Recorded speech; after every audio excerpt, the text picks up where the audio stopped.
freedom is never more than one generation away from extinction. We didn't pass it on to our children in the bloodstream. The only way they can inherit the freedom we have known is if we fight for it, protect it, defend it, and then hand it to them with the well-taught lessons of how they in their lifetime must do the same. And if you and I don't do this, then you and I may well spend our sunset years telling our children and our children's children what it once was like in America when men were free.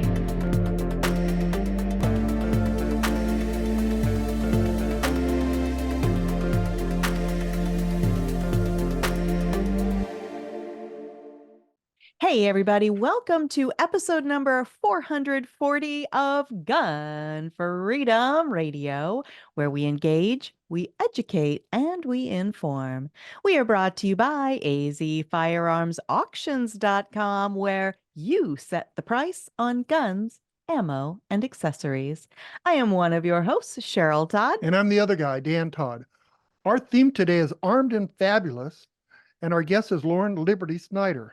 Lauren is a differently abled model, a civil paralegal with Attorneys for Freedom, and the host of the podcast Armed and Fabulous with Lauren Liberty, hosted by Attorneys on Retainer.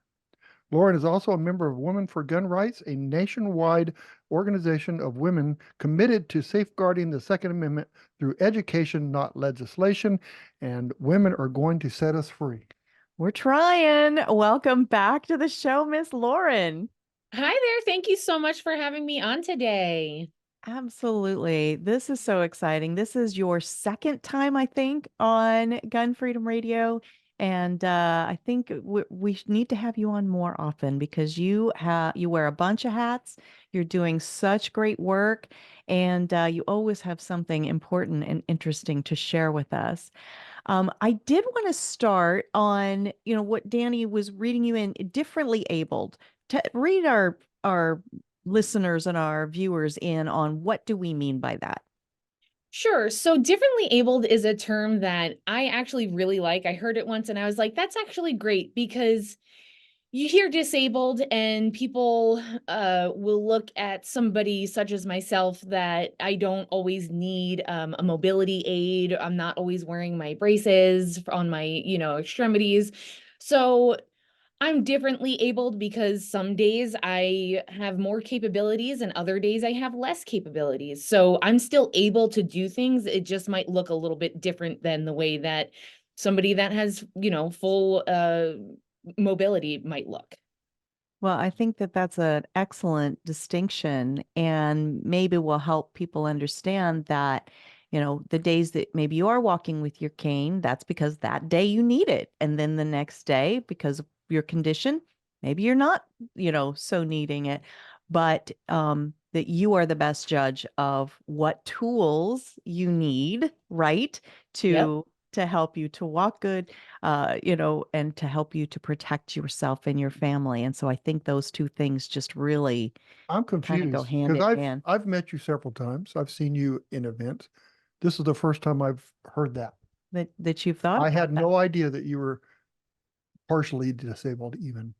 Yeah, and it's so it's always ongoing. Every day is different. The condition that I have is called a dynamic disability, which means that there's a full range.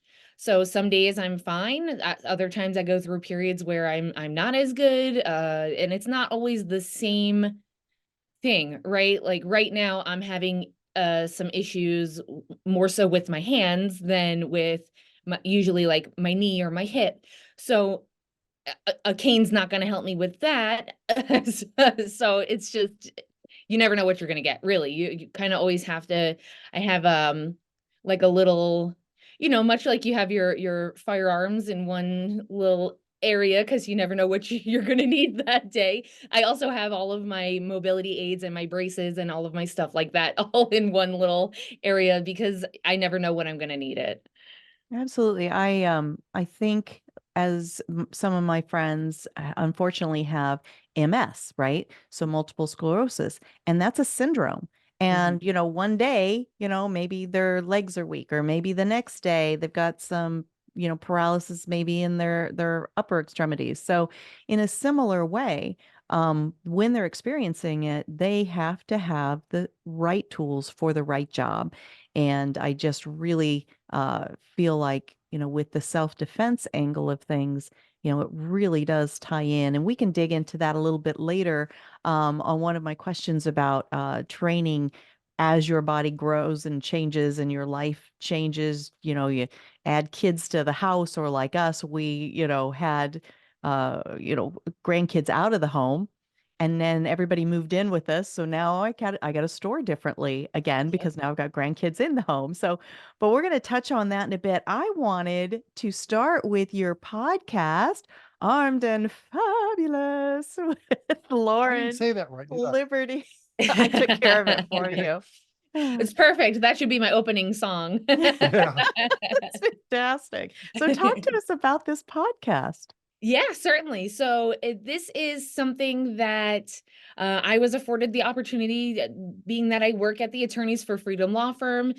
We have a program called Attorneys on Retainer that specializes in self-defense situations.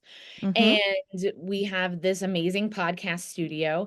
And so Mark, the owner of the firm, really liked kind of what I do and the way that I present and public speaking and all of that. He's super supportive of everything that I'm doing.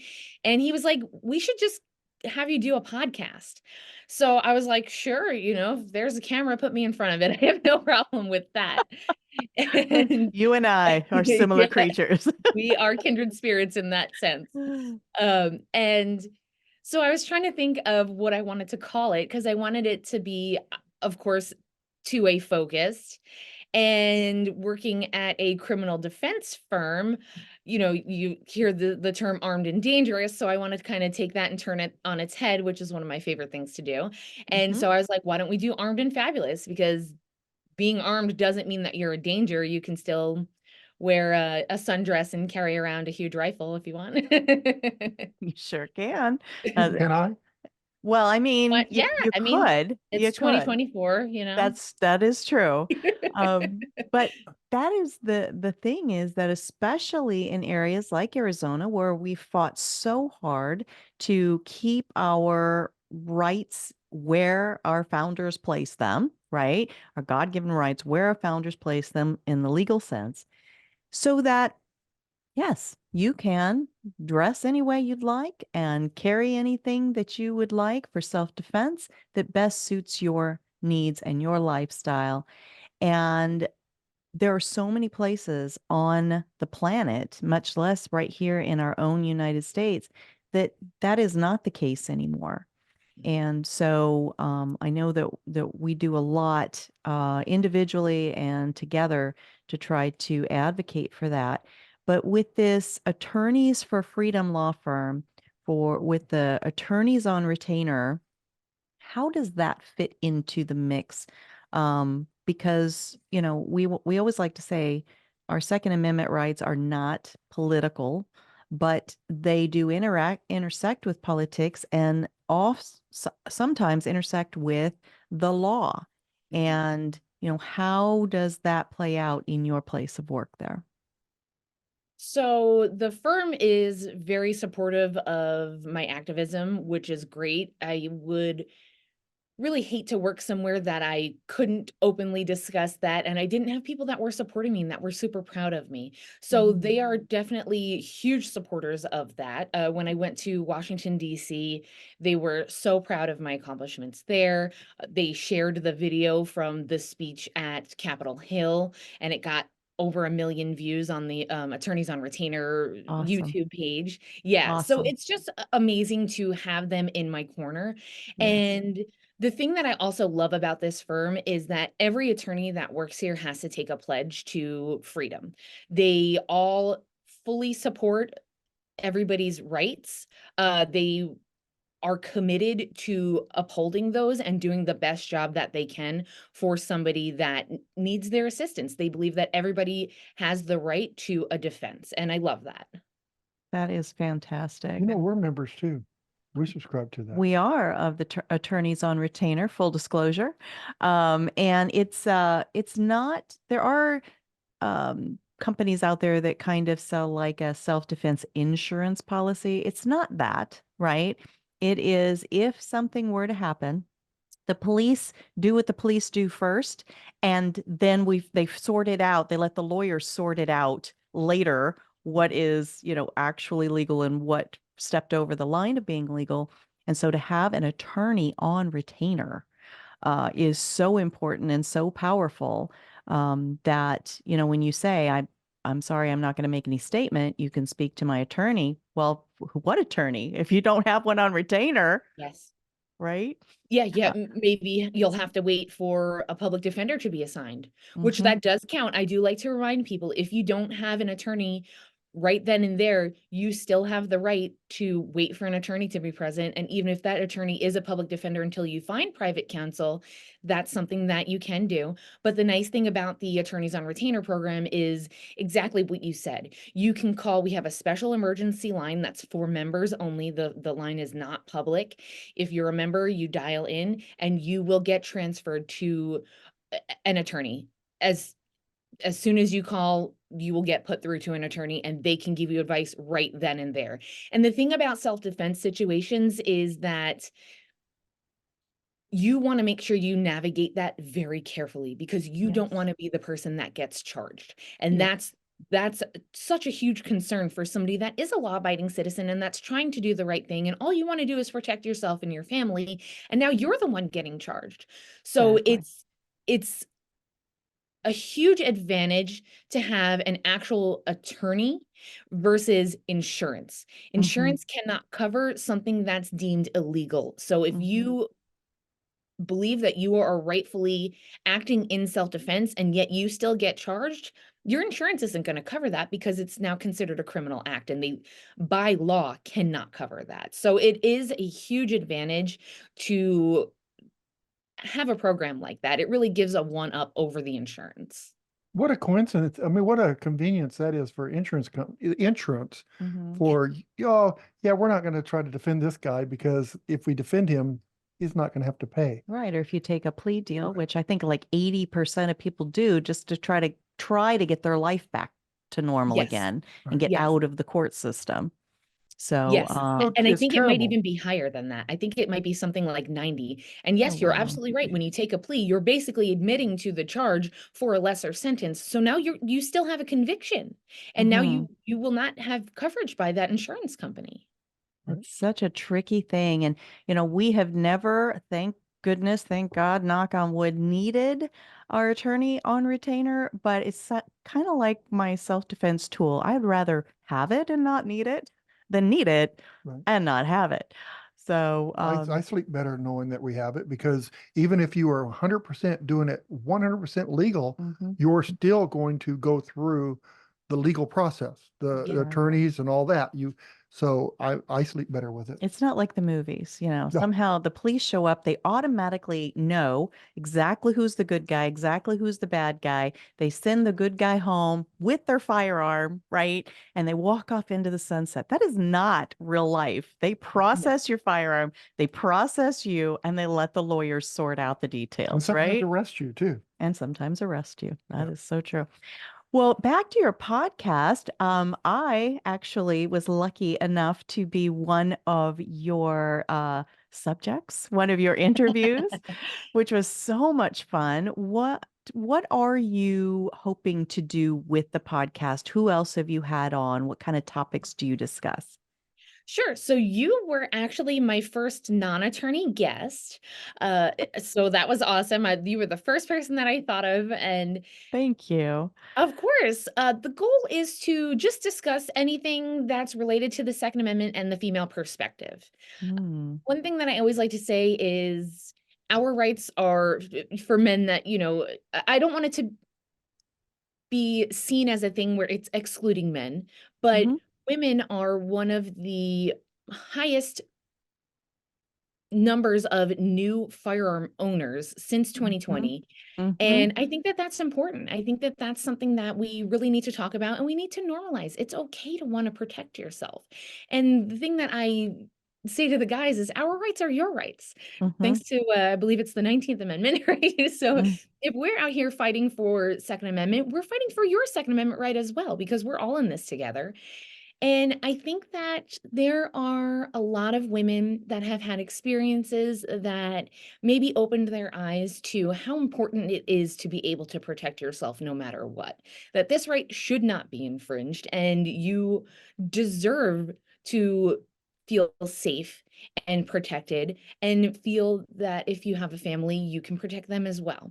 So that's kind of something that I want to touch on with the show. I want to just get all different guests and have their point of view. I try to touch on some maybe current events that are going on as well, that, as we know, I mean, things are always changing in the legislature, and our rights by the moment can be taken away. So Mhm. that's kind of my goal, just to bring some awareness that, hey, ladies, it's okay. This is a space for us, and it's okay to talk about this, and it's okay to want to protect yourself. Lauren, I've said this many times, women are what is saving us right now. Mhm. The women are more active, they're more social, they are getting things done that men didn't do. And so I think that it's a blessing that women are involved in this. So, I Well, I have agree. a And okay. no, I was gonna say I have a friend who says if the dad, if the man in the household goes out and enjoys shooting, then the dad goes shooting. But if the mom is involved, everybody's involved. So anyway, I didn't mean to cut you off. Go ahead. No, that's okay. That's okay. I completely agree, and I think that it's amazing that women have seen that sort of gap in what we had going on for activism and have really stepped up to the plate. I think Women for Gun Rights is a huge force to be reckoned with. And I think that when we can bring a different perspective to gun ownership and make these legislators that have never thought outside of the box that they've probably put themselves in, to be honest, Mhm, I mhm. I love when you see that light bulb just go on and they're like, oh, not all gun owners are, crazy or violent or whatever. You can be a mom, you can be a grandma, and you just want to protect your family. So I love that we have sort of taken that and ran with it. And I hope Mhm. that we continue to do so. we had an opportunity a couple days ago where two ladies were stranded and their front tire went out on their truck. They had a 2500 series truck with a heavy duty truck. And I changed their tire for them. And in that, we were having conversations, and Cheryl mentioned guns, and they kind of got cold. So we kind of figured that they weren't gun people. But I came out of there going, see, we're gun owners. We helped you. We're not bad people. And Yeah. I think that's a message that they're going to think about for a while anyway, that not all gun people are bad people. Mhm. So, That's a theory that I've had for a long time is we have used our businesses and our public face and everything else to let people catch us doing good, right? We don't shove it down anybody's throat, but we live a life of service to others. And, a lot of times people meet us and know us and like us and then find out we've got this whole gun thing going on, and then it's too late. They already like us. So You already hooked them in, right? I think exactly. Mm. that's an interesting story also, because from the other perspective, what if you hadn't stopped to help them? Yeah. And what if somebody that had bad intentions in mind, you're stuck. You can't get away. Your car's broke down. I don't know. I just, I think it's a fear. It's definitely fear of the unknown. People just don't even bother to familiarize themselves with any sort of self-protection, Mhm, even if it's not a firearm, some other tool. So I mhm. think maybe you will spark something in their minds, and they'll say, you know what? That could have been a bad situation. And that was something where I was at a disadvantage. Again, there's usually some incident where people are like, oh, wow, I really could have used a firearm in that situation just in case. isn't it terrible that all the interviews that we've done, several of them were people that had been involved in a crime. They're victims of a crime, and they don't wake up until after the crime happens, and they're lucky to survive the crime, and then they realize that maybe I should protect myself. It's just sad to see that. Why can't we think ahead Yeah. and go, I don't want to ever be a victim, Mhm. but sometimes, that's kind of how it is. Well, in the next generation coming up, uh, i- they have been fed and told and taught that guns are bad, they're the enemy, that somehow it makes you do bad things that you wouldn't have done if you hadn't had access to a firearm. And so bridging that gap and getting the message to them that not only, you know, are our rights important and need to carry forward, but also the real true individual impact of being able to protect self and family and others. I think we're at a unique crossroads for that kind of thing. And so I'm hoping that, we are in the grandparent age group. You're a young mom. You are much closer to that next generation to be able to speak to them. So I'm hoping that your presence out there, your advocacy, your activism, and your podcast will help to give people somebody that they feel a kinship to and like, well, yeah, I feel a similarity to Lauren and the work that she does and how she does it. And so, is that anywhere in your mindset as you do the work you do?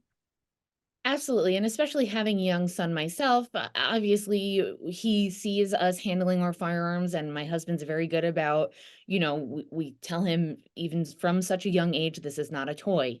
We don't play with it. And so we're trying to get him on the right path at an early age. And whenever we feel that he's mature enough, we, of course, will introduce him to firearms and take him Mhm. shooting. And I think that that is another huge gap that you used to have the programs like Eddie Eagle, right, from the Mhm. NRA, which was a great program to teach kids how to be safe around firearms. And that is completely out the window now. And now all we tell is kids is don't touch it. Leave it alone. Right. It's bad. Don't touch it. There's that Pavlovian response almost where, they see a firearm and they're taught immediately that's bad. Immediately there's violence. And it Right. doesn't have to be that way. You can teach them to respect it as a tool of self-defense. And of course, having child of my own now, you realize when you tell them don't do that, they want to do it even more. So if you, right, they're like, oh, okay, well, now I'm going to do it just to make you mad. Exactly. I'm actually married to someone exactly like that. He's never actually outgrown it. So, But God when bless we you. were kids, I remember when we were kids, guns were around us from the day that I could remember. And we were taught that if you want to see the gun, just ask a parent and they'll until you learn how to do it yourself. But you're right. If we couldn't do it, we did it. right. It's And so so true. we were allowed to handle the guns because we were taught how to handle them safely. Yeah. And I remember, I'm 8 years old walking out my front door with a gun to go shooting because I lived in the desert. Mm-hmm. And it was it was normal. It wasn't anything weird as learning to ride a bike or learning how to plug a outlet into the wall. It was all normal. It's so Yes. true. And I think that that's huge. I think removing some of that mystique behind it and that that draw to, oh, well, this I'm not supposed to do it, so now I'm gonna do it. I think that normalizing it, and that's something that's huge, especially now it has become so removed from the norm that I think we need to get back to that normalization that it's okay. And the other thing is hunting, you just don't know, especially with all these crazy things that we've had. I mean, COVID, right? Look at the food supplies. You just don't know what's going to happen. So even if it's just for hunting to start at a young age and teaching them to respect firearms and learn a skill that they will carry for the rest of their lives, that's another huge thing that is just not normalized anymore. I compare it to, and I've actually plagiarized this from a good friend of ours, Frank Mercy. The knives in your knife drawer at home, right? We don't put locks on we don't at home, right? On our drawers in our kitchen. And so we have, two granddaughters that live with us now. One is 9, one is 4. And neither one of them have ever gotten a knife out and done the wrong thing with it and hurt themselves with it, and they're right there next to their spoon, right, and their fork, and so they walk up to the drawer and it's right at their eye level, right? They pull open the drawer, they reach in, go right past the sharp pointy thing, and grab their spoon to run off and eat ice cream. And nobody's freaking out. Nobody's calling Child Protective Services. And why is that? Because they have been taught from the youngest ages what a knife is for, what it is not for, and how to properly interact with it and not. So I don't understand why guns have been put in this separate category that's a different thing. Guns were just tools in my home growing up. My dad had them all over the place. Yeah. You could open a drawer thinking you're going to get your mixing spoon and, oh, there's one of his handguns, because he felt like that was a good place strategically to Yeah. have it. And me and my brothers all knew exactly what it was for and what it was not for.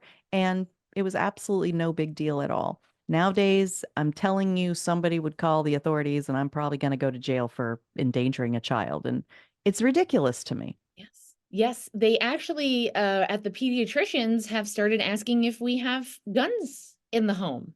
What do you answer to None that? of your business you is say, what I Lauren? hope you say. I say no. Right. Because it's none of their business. Right. Exactly. But it's too Meanwhile, bad I'm we like, can't Go ahead. just say it's none of your business, no. you know? And I just don't, as much as I want to, I just say no because I just don't want to have the headache. I don't want to have a weird contentious relationship with my pediatrician.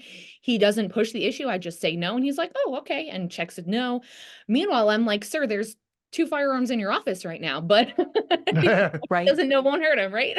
Exactly. Exactly. If he's no threat to you, you're no threat to him. Now, let me clarify. I am not advocating for people to just leave their guns lying around as my father did. As the kids grow older and others come over to play, other kids come over to play, they may not have been educated the way that my grandchildren are and that Danny and I were. So we do safely secure our firearms. I just wanted to make this is for the viewers. I know, Lauren, but I wanted to make the distinction that, we really do hyper focus on one specific tool to the point of trying to create a phobia of it. And, if we really were thinking logically, we do have sharp, pointy other things going on in our home that can be just as harmful to our children, but we teach them how to interact with those things. And that's the thing that people need to understand. So right now, they're not teaching gun safety. What they're calling gun safety is eliminating guns. Mhm. So that's just like a pool.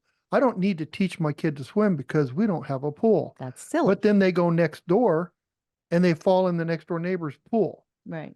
So why not teach your kids about firearms, even if you don't own firearms, just to know what to do? Like my 4-year-old can sing the NRA song, Eddie Eagle song, Mhm. run, tell a friend, all that. Like, I don't know. Stop. Don't touch. Run away. Tell a grown up. She actually asks to watch that video on a regular basis. She loves the video. So, That's so so cute. we are careful with our guns because she has we have other family cousins and stuff that come over, and they may not be instructed as well. So our Exactly. guns are safely stored, Exactly. but our knives aren't, and we don't know if our other siblings. How about The that? cousins, maybe they're not teaching knife safety. I guess something to think about. Anyway, so yes, the fact that we go to the doctors now and the doctors are trying to peek into our personal lives, to me is an affront. And I hate that they're forcing us to lie. But Yeah. I'm under no obligation to share that kind of information. Why do you think they asked that? What do you think, Lauren? I actually believe it's because firearm deaths have been declared a public health crisis. Okay. So that's how they're tying it into healthcare now. And I'm sorry, my firearm has nothing to do with my healthcare. Did he ask I you if you had a think pool? No, Did he ask you if you pool? I think there's more death with pools in Arizona anyway than firearms by far. But Yeah. they didn't ask you if you had a pool. Nope. That's Interesting. a health issue too. Well, someone could actually try to maybe hack he it. did ask me if I have a pool. I'm sorry. I think I am mistaken. I believe he did. Okay. But I don't have a pool. So maybe that's why it didn't really Right, I didn't didn't have to register. think about that response. You didn't feel like, how dare you ask me? Yeah. I don't have a pool and I don't have 18 firearms. That's right. Nope. No clue what you're talking Exactly. about. But you know what they did? They don't ask about safe storage of chemicals or anything like that. That's another huge thing. Very It's fair. just, why is it just this particular item that is of great concern and nothing else. Right. Stigmatization is what I think. So, moving on to the idea of training and how every responsibly armed citizen understands that training is essential. And then training for your own personal lifestyle, right? Like whether you have kids in the house or not, or could have kids coming to visit. If you're pregnant or have a new child or multiple children, there's so many life changes that impact how we should be training. And, touching back on, the fact that you're differently abled, you probably need to train differently than maybe I would. And then you have a flare up of your hands, then that's going to impact, if you haven't thought that through before the flare up happens. What do you say about training and how important is that for people? I think that training is essential just because you can always learn something. I'm very, very big on that, especially with the firearm industry. There's always new things coming out. Maybe there's some sort of something or other or a new model or whatever that works better for you. And Yeah. so I think that that is so important to have that exposure. I did recently take a fundamental pistol course, and I was amazed at how difficult of a time I was having with my EDC. And that was alarming to me because Mhm. this issue with my hands, which they're thinking is like an autoimmune arthritis type of thing, is new. This is something that started getting pretty bad pretty recently. And I wasn't even going to do the training because I just wasn't feeling good. And I was like, you know what? Let me just go. Something in the back of my mind told me that I'll probably learn something.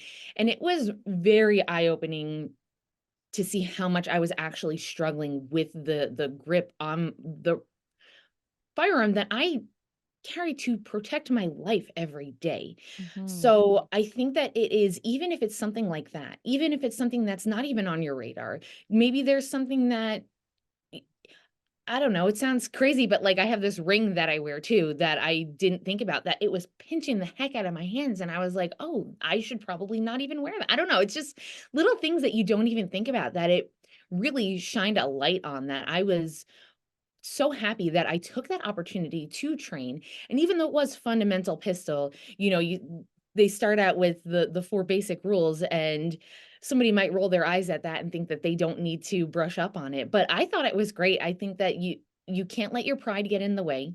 You have to be open-minded and maintain that I can always improve. I can always do better. And when it's my life and my child's life on the line, I want to be 100%. So that was something that was super interesting. I was very grateful to have the opportunity to fire a couple of different pistols and kind of see what worked better and what I might need to make changes to in the future and maybe upgrade or get something different, or you never know. That's interesting to think that you might actually need a different gun, a different tool itself. It seems like most often for me, I'm trying different concealed carry holsters, like different places on my body. And then, but then how's my access to it? And, all that sort of thing. So it's that kind of equipment that I tend to try new things more often. And even that takes a training angle.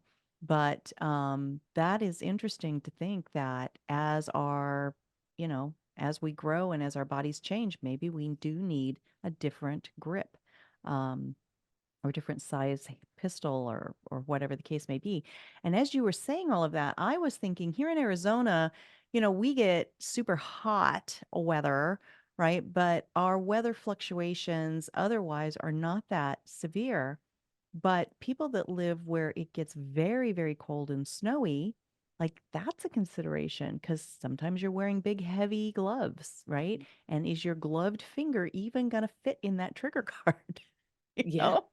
I mean, we really have to be thinking about all of the different things that go on in the world around us and inside of ourselves with our training and stay up to it. And as you said, don't be too proud to Yeah. go back and take a basic. because the way somebody said something, this new instructor you have could really be a light bulb that goes on for you. Right? Yes. And something that I did also, just having that eye-opening experience, I also would love to do a parent self-defense training or a pistol, Absolutely. just because that does change your dynamic. I don't know if I'm holding my son, and now he's walking, but he tends to also just run, so I carry him a lot still because he doesn't have that understanding of you can't just run everywhere. So I'm still holding him quite a bit, and he's a 30-pounder, so he's a whopper. And that changes things. It changes my gait, it changes everything, and even how do I position myself between my child and the potential attacker, or there's just so many things that I never really thought about until having a child of my own. And I'm like, oh, that is a huge game changer in Mhm. how you handle these situations. Absolutely. I think it's USCCA had an article out several years ago where the journalist had gone into prisons and talked to the the bad guys and said, "Hey, so do you mind telling us, what is it you look for, when you are going to rob somebody?" And a huge portion of them said, "Young mom with kids." Young mom with kids, generally not carrying a tool of self-defense, very distracted, right? And, loading kids into cars with their back to the world. And that was one of those things that just gave me chills because I've always thought as I'm putting my child into the car seat, there are a lot of things going on, right? Buckles and whatevers and your back is to the rest of the world. And that is such a vulnerable place to be. And so I agree with you. I never did take a specialized training for that, but now again, with having the grandkids in the house and I'm loading them in the car again, that is something that we should really seek out. We should go to together. Yeah, I would love to. Absolutely. Absolutely. And something else we do get to go to together and do together, just as we start wrapping up, is touching back on the Women for Gun Rights. It was called the DC Project for many years. The teal sign behind me still has the old logo on it, but it says, "I am my own first responder." And that is such a key element to why women do train and carry firearms and other tools of self defense. But ultimately, the message is about our rights to continue to do that. And that the key to that is not laws piled on top of laws, right? As you sit in a lawyer's office that deals with laws. But the key to it is actually what? Education, right? Education is the key to safety. And the more that people know, the more that we are trained, the more that we get that message out there, the fewer laws I think we're going to actually need because it gives the other side fewer opportunities to say there ought to be a law, right? Absolutely. So just a brief overview, what have you been able to do and experience since becoming a member of Women for Gun Rights? Yeah, absolutely. So one of the very first things that I did was you actually invited me to testify at a Senate committee hearing, and I was happy to oblige. I had the day off, so I was like, "Sure, let's go." And so I've testified a couple of times. That was that testimony that, if you haven't seen the video, it's out there. But a senator, I told the story of how I was stalked and there was an abduction attempt, and how I do have this disability, and my ability to run away, it's not there. I can't run away. I have to be my own first responder. I have to be able to protect myself. And a senator responded and said, "Well, if you're so scared all the time, why don't you just stay home?" So that was one of my very first experiences testifying. And that really made me understand how much these people don't really care. They just have whatever narrative it is in their head, and they are going to keep pushing that. So that made me want to do it even more, of course. Of course. And I went back actually a couple of times. There were a few times that I went back by myself and testified, and there were a couple of bills that even just personally and not necessarily as a representative of the DC project, but anything that would protect Second Amendment rights, I think is worth supporting. And so that was kind of the gateway to everything that I've done since. So I've done numerous interviews after that, thanks to your help and Diana Mueller's help, and the DC Project, or Women for Gun Rights, still so ingrained in my head. I know. It's hard to say the new name, right? Yes. So many interviews, podcasts. I've done radio shows, and then I was invited to go to Washington, D.C., which was my first time going. It was absolutely incredible. I spoke at a rally outside of the Supreme Court. I spoke at Capitol Hill during a press conference with Women for Gun Rights, and we met with tons of congressional offices to just give that different point of view. And even if you think the person's not really hearing you, maybe the seed has been planted somewhere in their subconscious that, okay, you know what, maybe gun ownership is not as bad as I thought it would be, and these people aren't as crazy as I assumed them all to be.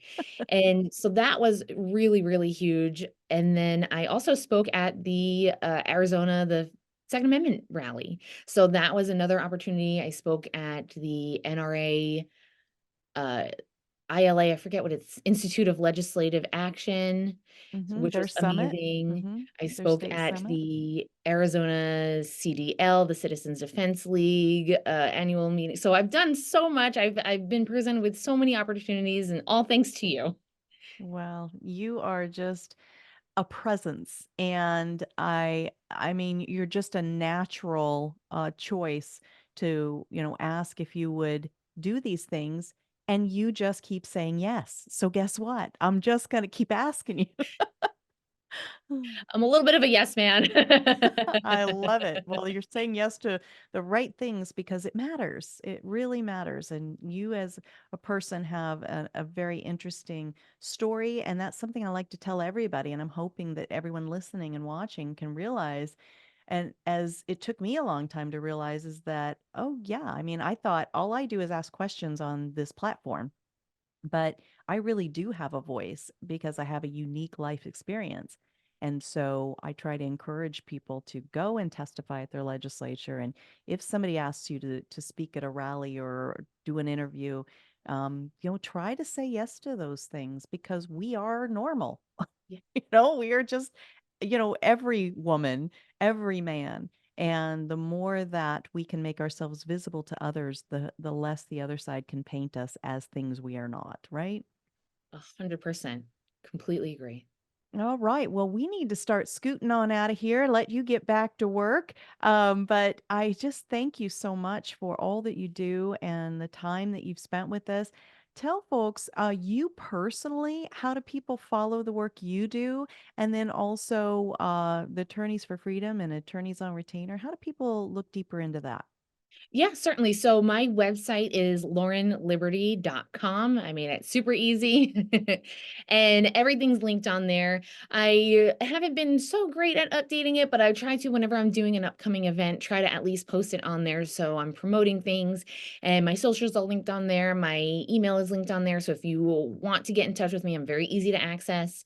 And then as far as the firm goes, the website's going to be attorneysforfreedom.com for the firm. And then the Attorneys on Retainer program is going to be attorneysonretainer.us. You can always give us a call. The phone number is right there on the website. If you have any additional questions, we have a team here that's all they do. They handle all of that stuff all day. They handle the accounts. They're great. We try to be as available as possible, especially for our clients. Well, that is fantastic. And as soon as our interview that I got to do on your podcast drops, I'll also put a link on your guest page over on our website. So I'm excited to see that. I know. Yeah. I watched the first cut, which it didn't need any edits. We did great. We killed it. So I'm Nice. super excited for that to come out. It turned out wonderful. Fantastic. Thank you again so much, Lauren Liberty Snyder. We appreciate you. Thank you for having me. Thanks, Lauren. Bye bye. Bye-bye. She's great. Oh, I'm tired just because she's so full of energy. Energetic. I Every time I know. see her, she's running, doing this and doing that. Both of you guys. Oh, she's a treasure, and I'm just so fortunate that I get to do important work with her. All right. Well, as we start wrapping up, I do want to again thank our amazing guest, Lauren Liberty Snyder. Thank our amazing listeners and viewers all across the planet. Wherever there is internet service, we have people who are hungry for this information that we share on here, the subject matter experts that we get a chance to interview. And your time is your most finite resource. And when you spend it with us, it is noticed, it is valuable. We thank you. And just remember too that if we don't use our voice and we don't get out there and talk about these issues that we have, we're going to lose all our freedoms. We have got to get people energized, and the only way we're going to do that is to let them know what's really going on. That's the thing. The other side is chipping away constantly. They never take a nap. No. They never take a break. They never take a day off. And they never make sense. They never make sense. You're so right. You're so right. But yet somehow they get people to buy into the nonsense. I see these interviews. I see these things, and where they're on a college campus and they're interviewing people, and people are asking questions, and they just walk away because they don't like the answers that they're getting. And it's just interesting to me that I want to have a conversation with somebody that maybe doesn't agree that we should have guns. Let's have that conversation. I will not walk away, and I won't fight with you either. I just want to hear your side of it. Right. And try to understand where you're coming from. And I'm not going to put you down or anything. I'm going to have we're going to have a really good conversation, and hopefully that we can talk, and maybe we'll see the differences are not that different. Yeah, I like that. Anyway. All right. Well, before we go, I do want to. Where are we going? We are going to wrap up so we can get to our next guest. Okay.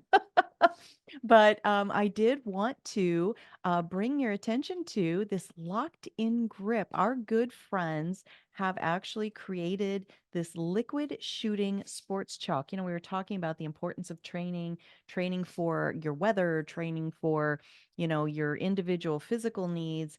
And so this really comes into play in a lot of different ways, this locked in grip. Their little blurb they gave me says, have you ever lost that perfect grip after shooting multiple rounds, or had your sweaty grip here in Arizona? Yeah, we're getting into sweaty season. Your sweaty grip diminished the ability to hang onto your firearm in different weather conditions? Well, locked in grip is a grip enhancer that helps your hands stay free of moisture, and it creates a slip-free connection to the action of shooting your firearm. Locked in grip liquid shooting sports chalk is made for shooters by shooters. So visit lockedingrip.com today. Get a couple of those, one for yourself, one for your favorite shooting buddy. And then who doesn't like to buy American? I do, right? Look at how I'm dressed. I think it kind of speaks for itself that I am pretty pro our nation and all that our nation has offered to us. And I like to support American jobs on American soil, buying American made products whenever possible. I just recently broke a rule. I bought a patriotic banner, forgot to pay attention. It was made in China? It was made in China. I forgot to pay Patriotic attention. U.S. Yes. Made in A China. 4th of July decoration, an Independence Day decoration, purchased from one of the least freedom-loving and independent nations on the planet. Made in China. Shame on me. So I'm paying closer attention. And in doing so, I am going to invite you to join a private, invitation-only shopping club that is helping our family and millions of other families cut the cord on huge corporations that use our own money to diminish our freedoms and individual liberties. From laundry soap to skincare to delicious snacks like these little guys, these And Simply steaks. Fit peach praline. Oh, the peach praline. Oh, they're so good. But yes, The the steaks. steaks, the beef products, the hamburger, the steaks, the roasts from Riverbend Ranch. It's part of this shopping Club, delightful, delectable, so perfect. Never a hormone in sight with any of their herds of cattle. And it's even good when you cook it. Yeah. You're sitting too close to me to make statements like that, but we are on film, so Yeah. I'll just laugh and smile, right? So anyway, But it is the steaks. Seriously, I've never had a bad steak. I agree. So consider this your invitation to join this shopping exclusive club. You can set and forget your order like I like to do, or you can go in and change your order several times throughout the month, and everything is delivered right to your front door. It couldn't be any more convenient than that. Just go to patriothousehold.com/GFR for Gun Freedom Radio. We get a tiny little piece of that for every dollar you spend to help the work we do.